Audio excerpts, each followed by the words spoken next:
Here we're talking about the unit circle, and the unit circle is a circle with a radius of 1 unit.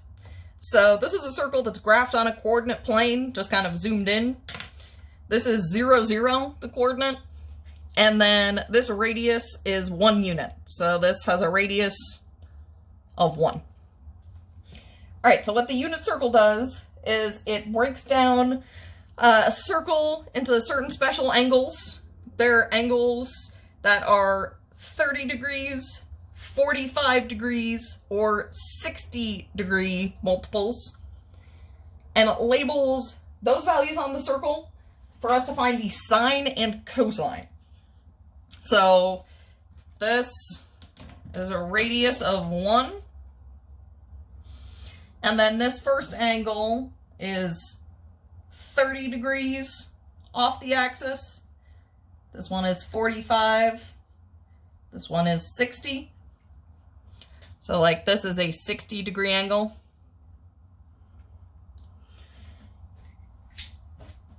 And then it's the mirror image on the other side. So this is also 30 degrees off the axis, 45 degrees off the axis, 60 degrees off the axis. So what is hiding in this unit circle are these special right triangles. These are the only 2 special right triangles you'll need to know for the unit circle. So don't worry, I'm not going to keep throwing these at you. You just need to know these 2. So these are triangles with both have a hypotenuse of 1. Your 30, 60, 90 triangle then has a short side across from 30 degrees. That's 1/2. And then a long side, a long leg, across from 60 degrees. That's square root of 3/2. And your 45, 45 right triangle has a hypotenuse of 1. And since this is an isosceles right triangle, both legs are length square root of 2/2. So those triangles are hiding inside our unit circle. I'm going to start with looking at this one, the 30, 60, 90.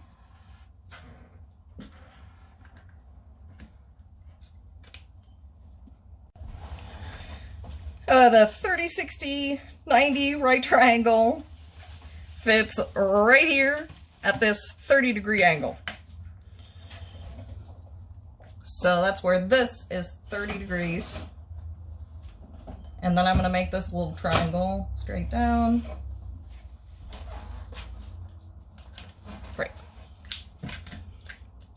So that is really this triangle.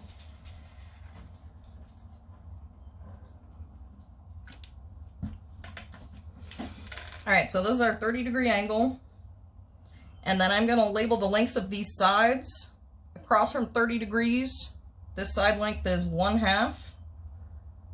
And adjacent to 30 degrees, that side length is square root of 3/2.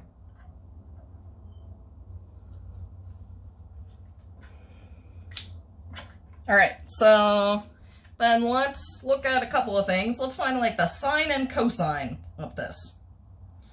So if I wanted to find the sine of 30 degrees,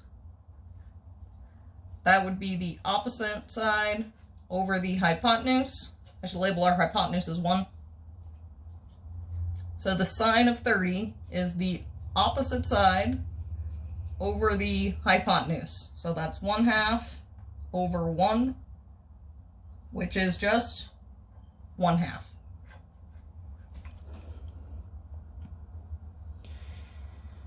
And let's do the same thing with cosine.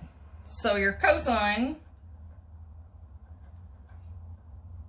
is adjacent over hypotenuse. So in this case, adjacent is square root of 3/2 over 1, which is just square root of 3/2.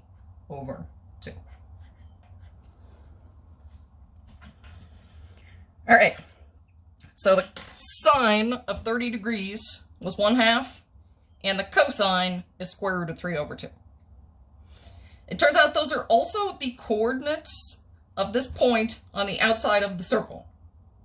So if we're looking at how to get to this point on the circle, compared to 0, 0, I went to the right this distance. So I went over x square root of 3 over 2. So that's my x value. That's how far over I went. And then I went 1/2 up. So that's my y value. And so it turns out when we draw these triangles in here, compared to the angle in the middle, your adjacent side is always represented by the x value. So your adjacent side is your x value, which means that your x value is always going to be the cosine of the unit circle. So it's adjacent side over hypotenuse, which is 1. So we don't even need to consider that. It's really just the adjacent side. And then our sine is opposite over hypotenuse, and the opposite side is always going to be our y value. So the y value at the angle is the sine of that angle. So the same 30, 60, 90 right triangle is in a bunch of places in the unit circle. So this angle is also 30 degrees off the axis.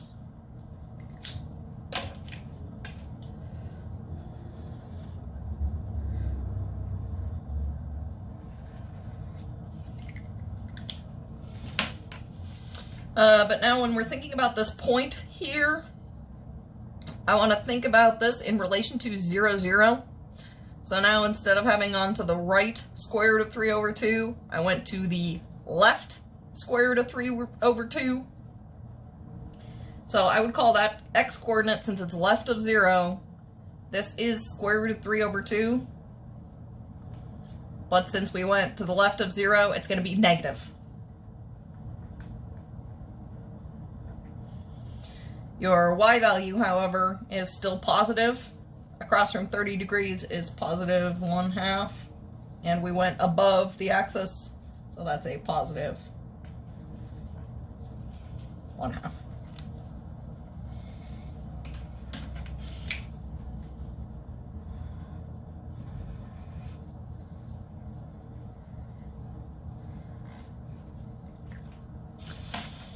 All right, so all of those closest points have those same xy coordinates here. The only thing that changes is the sign. So now compared to 0, we went left root 3 over 2, so that's negative.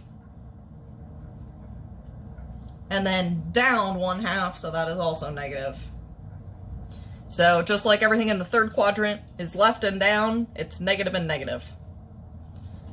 And then over here, we went to the right and down.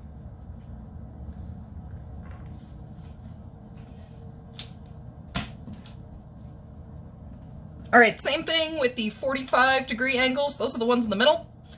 So that is this triangle. That's right here. So those are all our angles in the middle.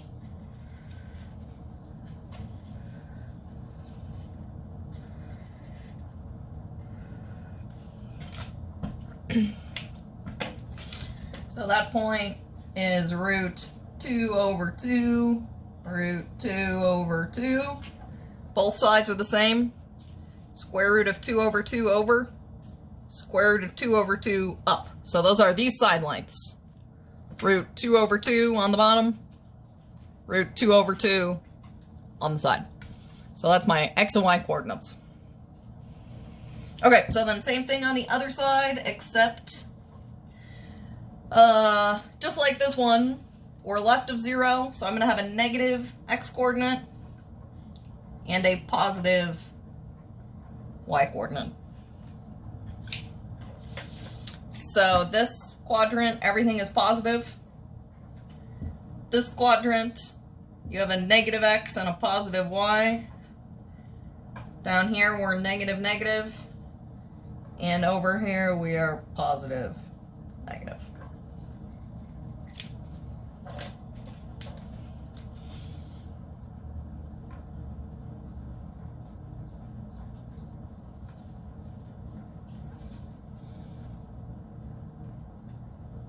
Oops, should be positive.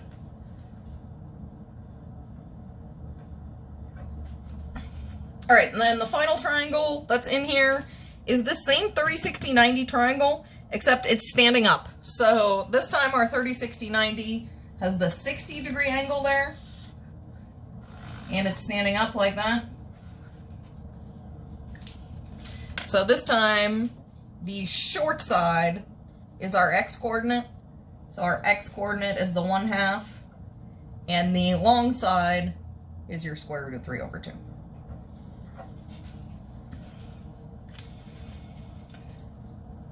All right, I'm not going to fill in quite all of those. The one thing that I am missing on here that's a big deal would be the quadrantal angles. So these are the points that are at 0, 90, 180, and 270.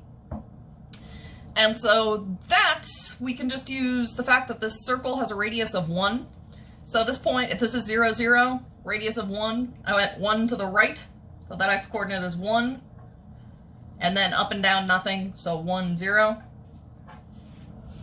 Or, on the other side, I would have -1, 0. And then up here, I went left and right 0, but up 1.